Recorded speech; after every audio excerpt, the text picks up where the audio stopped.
ঘটনা ঘটেছে যেগুলো তৃণমূলের বাড়িতে মানে সুগত দেওয়া হয়েছিল বোমা এবং সেটা ফেটে একটা বাচ্চা জখম হয়েছে, তারা আঙুলিয়ে চোখে ব্যাপক জখম। হ্যাঁ, এখন শুকাতে হবে তো, ভোট আসছে, শুকাতে তো দিতেই হবে। এই জন্য তো আমরা বলেছি এই পুলিশের নাম হচ্ছে মমতা পুলিশ, এদের দিয়ে পশ্চিমবঙ্গে নিরপেক্ষ নির্বাচন হতে পারে। ইলেকশন কমিশন বিগত নির্বাচনগুলিতে আদি জাপ্তার থাকার জন্য অনেক কাণ্ড করেছেন। এখন ইলেকশন কমিশন আমাদের অভিযোগগুলো প্রথমে ধর্তব্যের মধ্যে আনতেন না, এখন তারা যখন দেখলেন যে অভিযোগগুলোর অনেক বিষয় সঠিক, তারা বাধ্য হচ্ছে, ভালোবেসে নয়। তাই আগামী দিনে পশ্চিমবঙ্গে নির্বাচন করতে গেলে পুলিশকে নিউট্রাল করতে হবে এবং পুলিশের উপর তলাকে Rajiv Kumar and company, Manoj Barma and company, এদেরকে কার্যত রাজ্য ছাড়া করতে হবে। শুধু পদ থেকে সরিয়ে রেখে সিভিল ড্রেস পরিয়ে দিয়ে, ওই যে মুখ্যমন্ত্রী বারবার বলেন না 2 মাসের জন্য ইলেকশন কমিশন, আগেও আমি পরেও আমি, এর ওষুধ বের করতে হবে। ওই election commission hearing a central government employee নিয়েছেন, তা অসুখ যখন হচ্ছে ওষুধ তাদের বের করতে হবে, এবং ওষুধ বের করানোর জন্য আওয়াজ তোলার যে কাজ, এই রাজ্যে প্রায় 40% ভোটের সমর্থন প্রাপ্ত, 2,33,00,000 মানুষের আশীর্বাদ প্রাপ্ত ভারতীয় জনতা পার্টি স্বচ্ছ পরিচ্ছন্ন বোমা বন্দুক গুলি মুক্ত পশ্চিমবঙ্গের নির্বাচনের জন্য আওয়াজ তুলবে।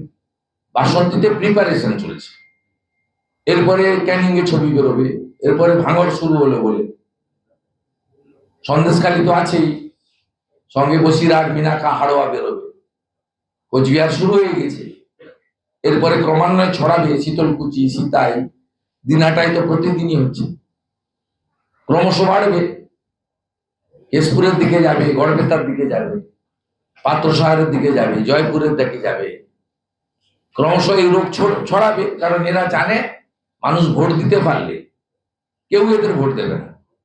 শুধু সনাতনী আদিবাসীরা নন, সনাতনী এবং আদিবাসীরা শুধু নন, নিচের তলায় গরিব মুসলমানরাও এখানে।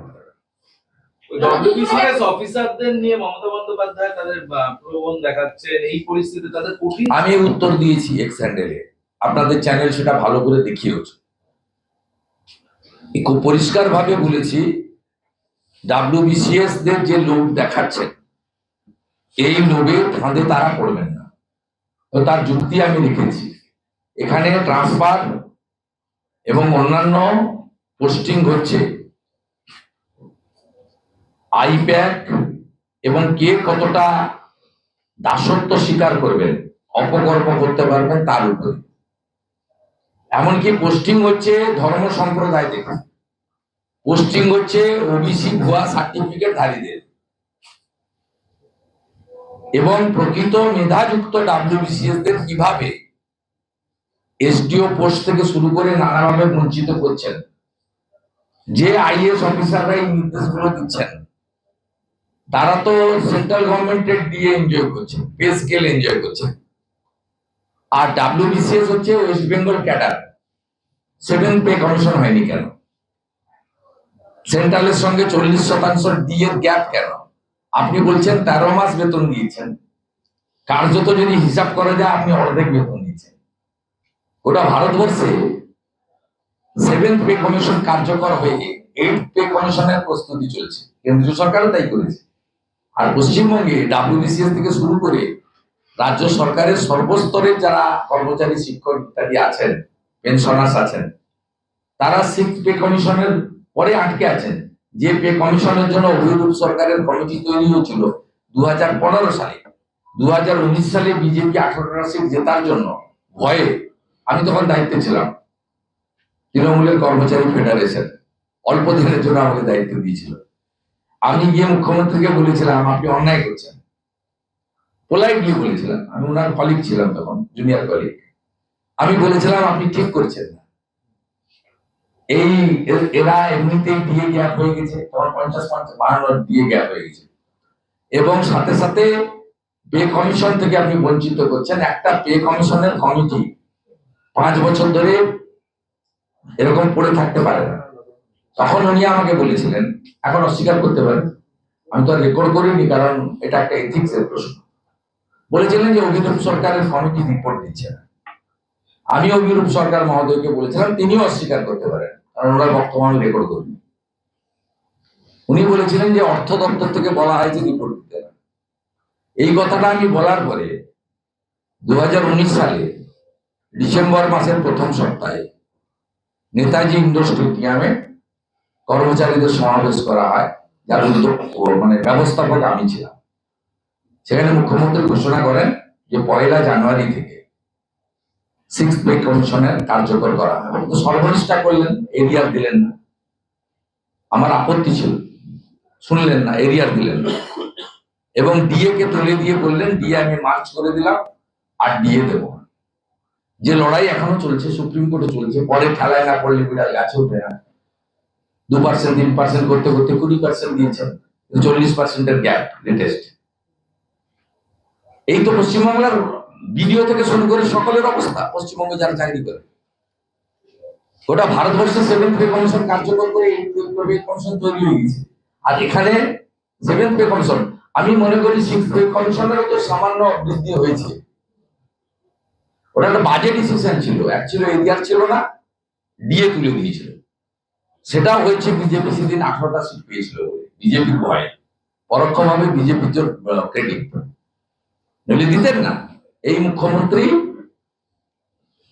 সরাসরি আমি বলতে পারি পশ্চিমবঙ্গ ক্যাডার এবং পশ্চিমবঙ্গের সর্বস্তরের কর্মচারী এবং পশ্চিমবঙ্গ সরকারের পোষিত সমস্ত সংগঠন মানে সংস্থার কর্মচারী এবং সেবা দানকারীর বিরোধী মুখ্যমন্ত্রী।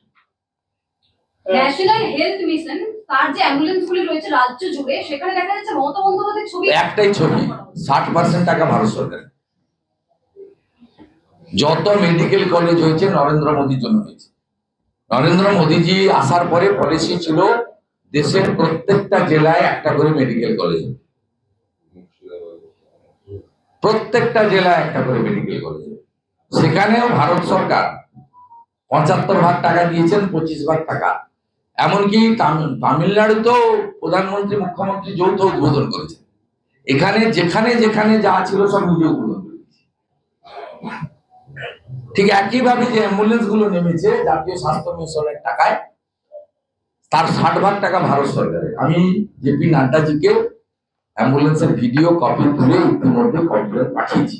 শুধু তো আগে নয়, প্রধানমন্ত্রী যে সৌর আলো স্কিম অরুণোদয়, সম্প্রতি মুখ্যমন্ত্রী তার নাম চুরি করেছেন। তিনি আলোশ্রী নাম দিয়ে যে স্কিম চালাতে চাইছেন, আলোশ্রী নাম দিয়েছেন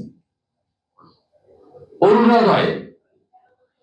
এইভাবে প্রত্যেকটা ইস্যুতে আপনি দেখবেন জানুয়ারি মাসে কিছু বার্ধক্য ভাতা এবং উইডো পেনশন তিনি ডিক্লেয়ার করবেন, যেগুলো পড়ে আছে পেন্ডিং। সেগুলো কার টাকা?